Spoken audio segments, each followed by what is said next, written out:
Traditional knowledge associated with ethno-veterinary practice.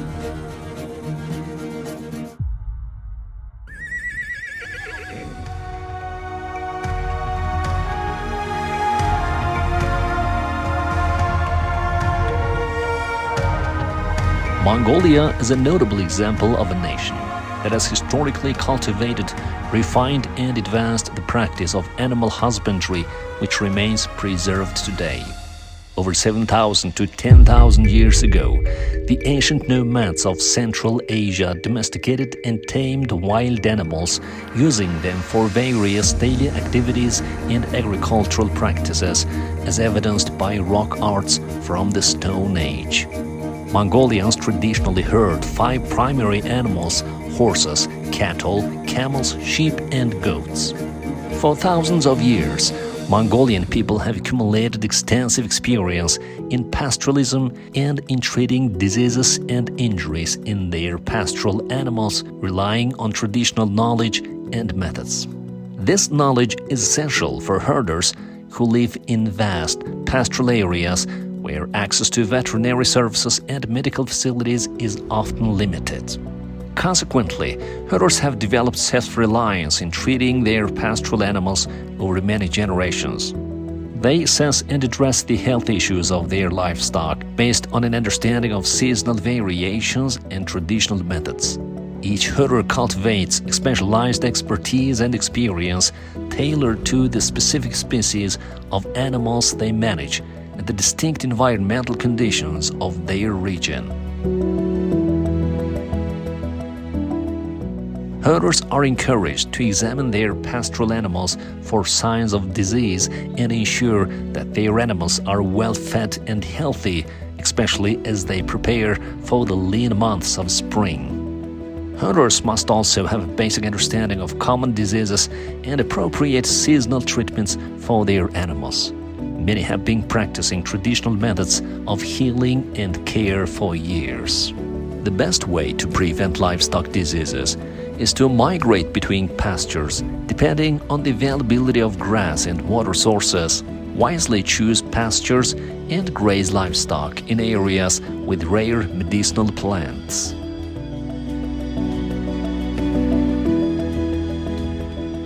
A well-fed herd has a strong immune system, making it less likely to get sick.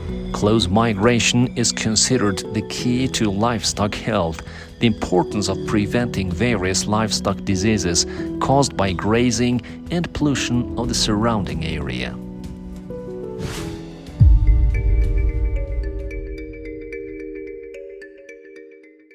Among the various traditional methods of treating animals, the puncture and leech method is regarded as one of the most precise and effective treatments.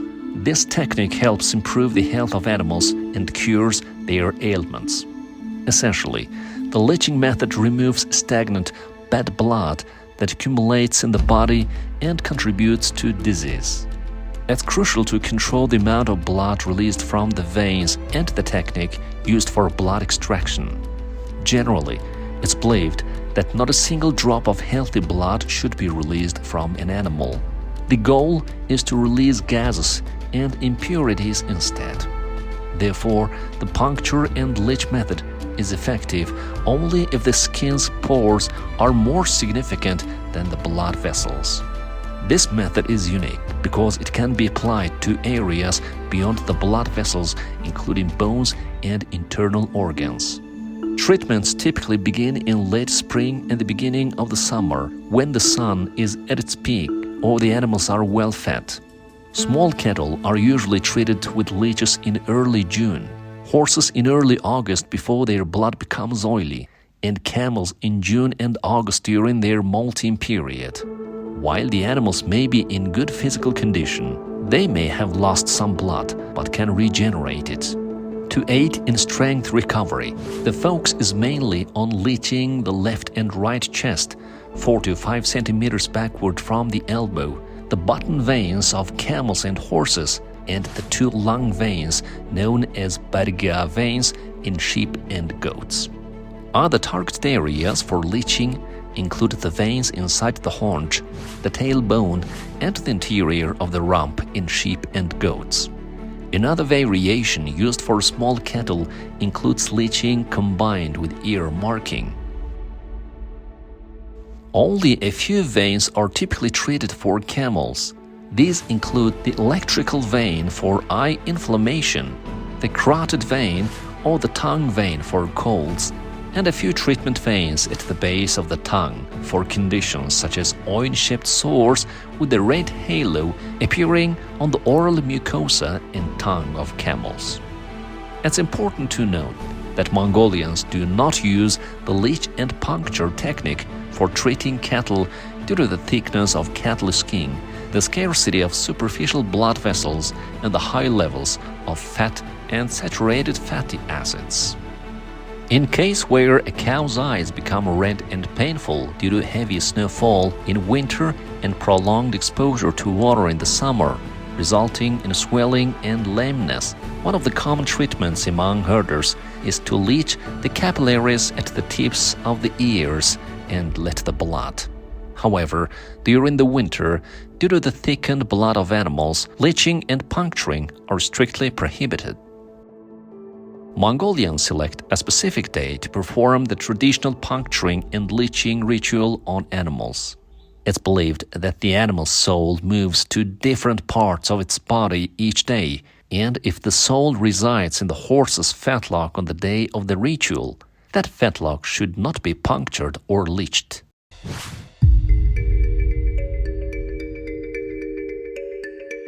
The leech needle, known as hanor or sunch, is made from gold, silver, steel, copper, bone, and bamboo, and features an arrow, oblique, or crescent-shaped blade.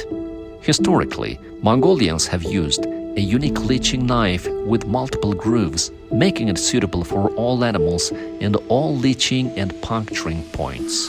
For instance, when set to the second groove, the knife becomes a 2-centimeter tool, which is adequate for leeching the horse's jaw, hooves, and chest.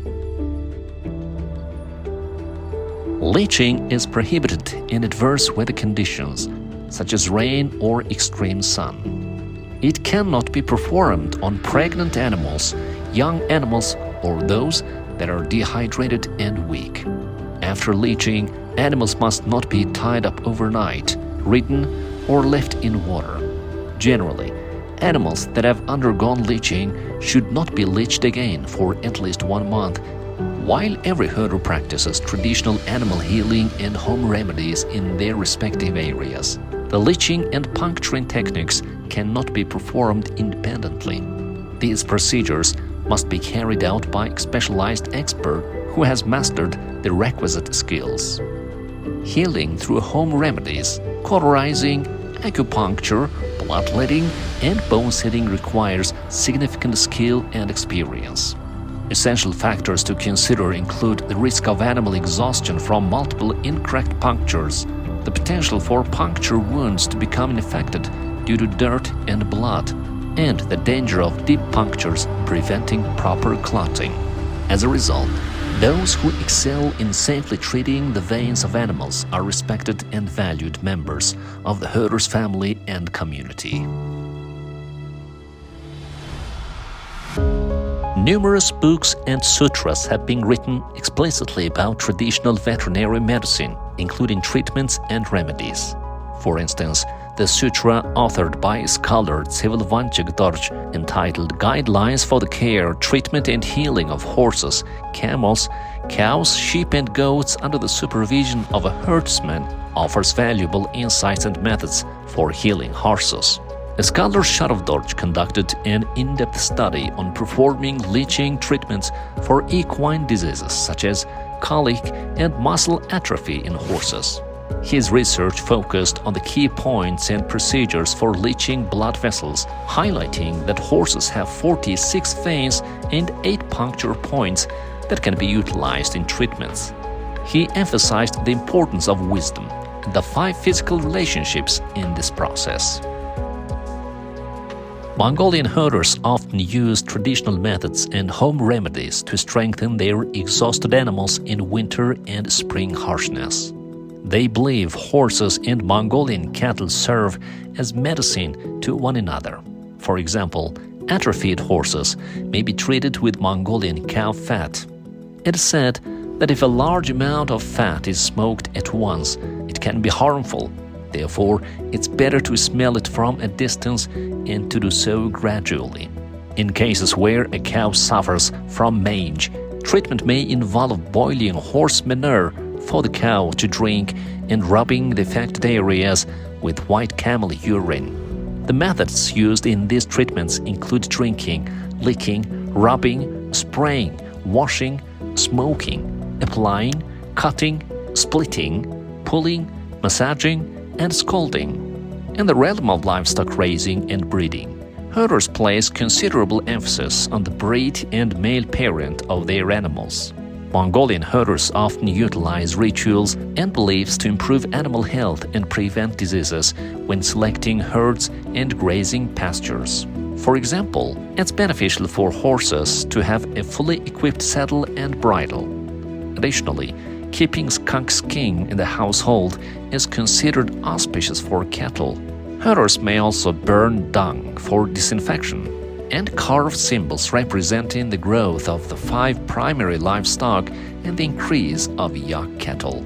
Traditional methods for treating, healing, and raising animals often involve using natural minerals and products derived from animals. For instance, it's customary to produce smoke from cow dung at the entrance of sheep, camel, cow shelter, and racehorse harnesses as a purifying practice.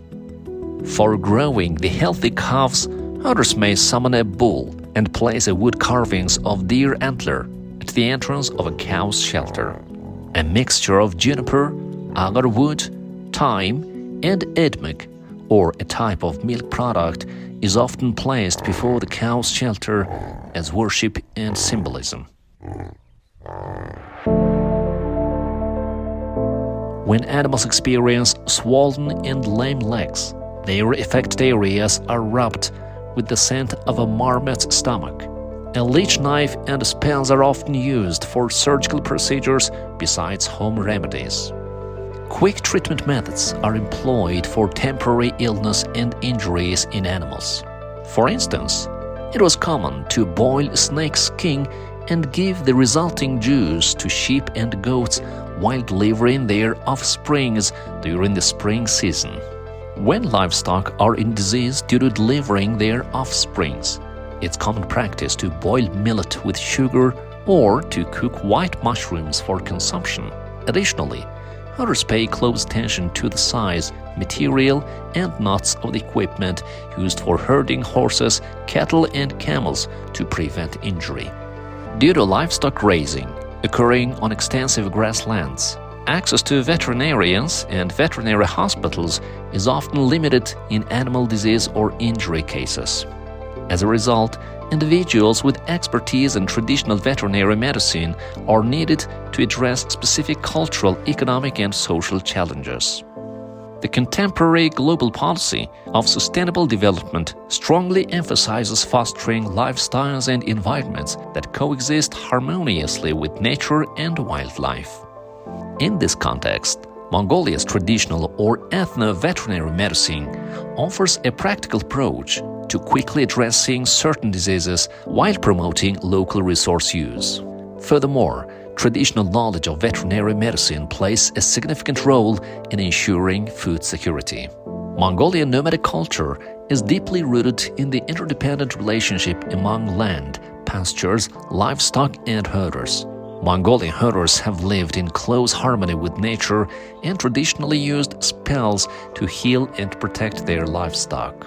During the early and midsummer months, When the animals are well fed from grazing on grasses, they become fat and healthy. To care for their livestock, herders clean their wool, and when parasites like worms and ticks are prevalent, they carefully handle the animals, startling them to prevent illness. The methods of traditional veterinary medicine practiced in Mongolian nomadic societies are based on a comprehensive understanding of the land's natural characteristics and environment. These practices aim to integrate livestock management with agricultural activities, protect pastures and ecosystems that support various forms of flora and fauna, and actively involve families and communities in the care and management of livestock. Additionally, they emphasize the importance of passing knowledge and skills to children and younger generations. This holistic approach is universally relevant and has the potential to serve as a model for global practices.